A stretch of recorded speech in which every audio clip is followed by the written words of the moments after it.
آخری حدیث آج کے لیکچر کی 12ویں حدیث امام محمد بن عبداللہ المہدی سے ریلیٹڈ، 12ویں خلیفہ سے ریلیٹڈ 12ویں حدیث.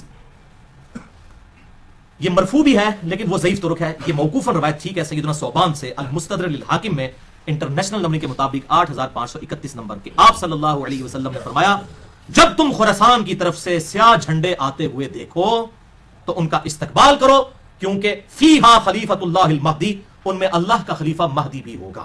یہ موقوفاً ہے سیدنا ثوبان کا قول، مرفوع ضعیف ہے لیکن ظاہر آپ صلی اللہ علیہ وسلم کے بتانے پر ہی موقوف ہے. یہ خراسان سے جب کالے جھنڈے آئیں گے تو ان کا استقبال کرنا، یعنی اہل عرب کو کہا گیا ان میں خلیفۃ اللہ مہدی ہوں گے. اس سے یہ بات بھی پتہ چل گئی کہ یہ انقلاب جو ہے وہ عربیوں کے ذریعے نہیں آنا، اجمیوں کی طرف سے آنا ہے. کیونکہ خراسان تو یہ ایران، افغانستان اور رشیا، یہ پوری بیلٹ کو خراسان کہا جاتا ہے. اب تو یہ ملک بن چکے ہیں ادھر سے باہر ہموری. اب یہ نہیں اب یہاں پر کچھ لوگوں نے لشکر خراسانی بنا لیا. نام رکھنے کا بھائی کچھ نہیں ہوتا. بریلوی دیوبندی اہل حدیث تینوں اپنے آپ کو اہل سنت والجماعت کہتے ہیں. نام رکھنے سے کیا ہے؟ آپ شراب کی بوتل کے بعد روح افزا لکھ دیں تو روح افزا بن جائے گی. کالا جھنڈا اٹھا لیں تو آپ مہدی بن جائیں گے. نام بھی رکھ دیں اپنے بیٹے کا محمد عبداللہ کی بیٹے کا نام محمد رکھ دیں. ٹھیک ہے جی. کسی آمنہ نامی عورت کے ساتھ شادی کرے، بیٹے کا نام جو عبداللہ رکھ دیں. اس طرح امام مہدی نہ بننا ہے. یہ اس طرح جعلی طریقے سے نہ تو کوئی خراسانی بننا ہے تو نہ کوئی یہ کالے جھنڈے اٹھانے سے ہونا ہے. یہ اللہ تعالیٰ امت کو خود بخود اس حوالے سے، ورنہ تو قادیانیوں کا پتہ ہے ایم ٹی وی ہے، مسلم ٹی وی قادیانیوں کا ہے. تو نام تو انہوں نے ایم ٹی وی رکھا ہے تو قادیانی کیا مسلمان ہے؟ تو اس طریقے سے اگر کوئی لشکر خراسانی رکھ کے جو ہے وہ مسلمانوں کا قتل عام شروع کر دیتا ہے اور وہی کہتا ہے جی میں کوئی امام مہدی کے اس کے اوپر چل رہا ہوں، کالا جھنڈا بھی اٹھا لیا ہوا ہے، تو اس سے تو کچھ بھی نہیں بننا. یہ کالی پگڑی پہن کے تو نہیں کچھ بن جانا. یہ تو سارا میک اپ آپ کر لیں. وہ اشفاق احمد صاحب صحیح بات کرتے تھے کہ جس جہاز کا انجن خراب ہو چکا اس کو آپ پینٹ کر کے نئی سیٹیں لگا کے اڑا نہیں سکتے. انجن تو خراب ہے نا اندر سے. تو آپ یہ لیپا پوتی کر رہے ہیں، مولوی داڑھی لمبی لمبی رکھ لیں، پگڑیاں باندھ لیں، کرتے شلواریں اوپر اٹھا لیں، ٹخنوں سے گنے پہ اٹھا لیں، تلواریں اٹھا لیں. اس طرح کرنے سے کوئی محمد بن عبداللہ المہدی یا اس کے گروہ کا بندہ تو نہیں بن جائے گا. وہ تو جب معاملہ ہوگا اسی وقت ہوگا. اور اس طریقے سے آج کل یہ میں غزوہ ہند والی بھی اکثر لوگ پوچھتے ہیں، خصوصاً جماعت الدعوہ والے لشکر طیبہ اور یہ باقی لوگ وہ روایت لے کے چل رہے ہوتے ہیں. وہ روایتیں تو اس کی تقریباً ساری ضعیف ہیں، صرف ایک ہی اس کی صحیح روایت موجود ہے سنن نسائی کے اندر، انٹرنیشنل نمبر کے مطابق 3177 نمبر ہے. ایک چیپٹر کا نام بھی امام نسائی نے باندھا ہے غزوہ ہند کے نام سے. اس میں ایک روایت ہے کہ آپ صلی اللہ علیہ وسلم نے فرمایا، سنن نسائی 3177 انٹرنیشنل نمبر کے مطابق، اور ایک انٹرنیشنل نمبرنگ جو چل رہی ہے وہ اس میں 3175 ہے، دو کا فرق ہے. بس اس میں یہ روایت ہے کہ آپ صلی اللہ علیہ وسلم نے فرمایا میری امت کے دو گروہ ایسے ہیں جو کہ اللہ تعالیٰ نے ان کو آگ سے آزاد کر دیا ہے. پہلا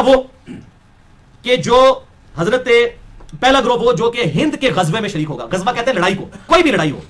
یہ جو غلط مشہور ہے کہ آپ صلی اللہ علیہ وسلم جس جنگ میں شامل ہو وہ غزوہ ہوتا ہے اور جو آپ بھیجیں وہ سریہ ہوتا ہے. یہ بالکل جعلی بات ہے، ایسا نہیں ہے. یہ کوئی نہیں. غزوہ کہتے ہیں لڑائی کو ہے، سریہ کہتے ہیں رات کے وقت نکلنے کو. تو غزوہ یا سریہ کی یہ ٹرمز بعد میں لوگوں نے ڈیوائز کی ہیں، ورنہ جو یہ غزوہ موتا بولا جاتا ہے اس میں تو آپ صلی اللہ علیہ وسلم کو نہیں تھے شامل. آپ تو مدینہ شریف میں بیٹھے ہوئے تھے جس میں خالد بن ولید وہ رومن امپائر سے بچا کے لے کے آئے تھے لشکر. پہلے سیدنا زید بن حارثہ شہید ہو گیا، آپ مسجد میں بیٹھ کے کہہ رہے ہیں میرے زید کو شہید کر دیا گیا، میرے جعفر کو شہید کر دیا گیا، میرے عبداللہ بن رواحہ کو شہید کر دیا گیا. اب اللہ کی تلواروں میں سے ایک تلوار کے ہاتھ جو ہے مسلمانوں کی وہ جو ہے وہ سپہ سلاری آ گئی ہے. یہ صحیح بخاری میں حدیث ہے، میں نے علم غیب والے لیکچر میں بتائی ہے، مسئلہ نمبر 6A میں. اللہ تعالیٰ نے آپ کو دکھا دیا اتنے 100 کلومیٹر دور کا منظر، تو آپ تو موجود نہیں تھے، اسے غزوہ موتا کہا جاتا ہے. حالانکہ غزوہ تو نہیں تھا. یہ غزوہ اور سریہ کی جو یہ ڈیفینیشن غلط ہے کیونکہ اسے بریلویوں نے حاضر ناظر کا عقیدہ نکالا ہے. وہ کہتے ہیں یہ دیکھیں غزوہ ہند ہے تو آپ سب خود بھی آئیں گے اس میں. وہ پائیے پہلے ایک عقیدے جعلی بناتے ہو پھر اس میں فٹ ان کرتے ہو باتیں. غزوہ موتا میں بھی اللہ کے نبی تو شامل نہیں تھے، وہ کیوں غزوہ موتا ہے؟ ٹھیک ہے، تو یہ بالکل جعلی بات ہے، کسی حدیث میں یہ تفریق نہیں ہے. یہ سنن نسائی 3177 کے دو گروہوں کو اللہ نے آگ سے بچا لیا ہے. نمبر 1 جو غزوہ ہند میں شامل ہوں گے اور نمبر 2 عیسیٰ ابن مریم کے ساتھ جو لوگ شامل ہوں گے. اس میں بھی اشارہ مل رہا ہے قرب قیامت میں کوئی معاملہ ہوگا.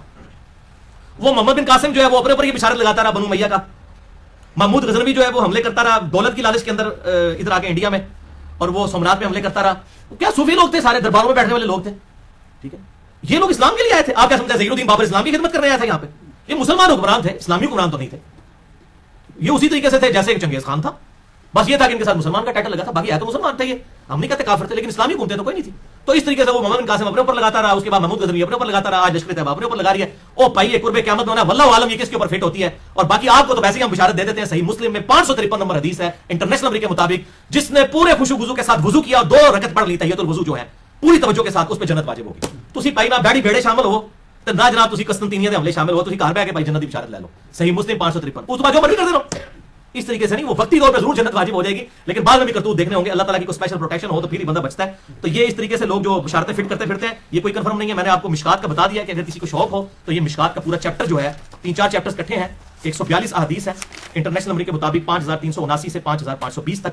یہ آپ قرب قیامت کی نشانیوں کے اوپر پڑھ لیں. اللہ تعالیٰ سے دعا ہے جو حق بات میں نے کہی اللہ تعالیٰ ہمارے دلوں میں راسخ فرمائے. اگر جس بات میں میرے منہ سے کوئی غلط بات نکل گئی تو اللہ تعالیٰ ہمارے دلوں سے معاف کر دے. ہمیں کتاب و سنت کی تعلیمات پر عمل کر کے دوسرے بھائیوں تک پہنچانے کی توفیق عطا فرمائے. سبحانک اللہم و بحمدک اشہد ان لا الہ الا انت استغفرک و اتوب الیک وما علینا الا البلاغ المبین.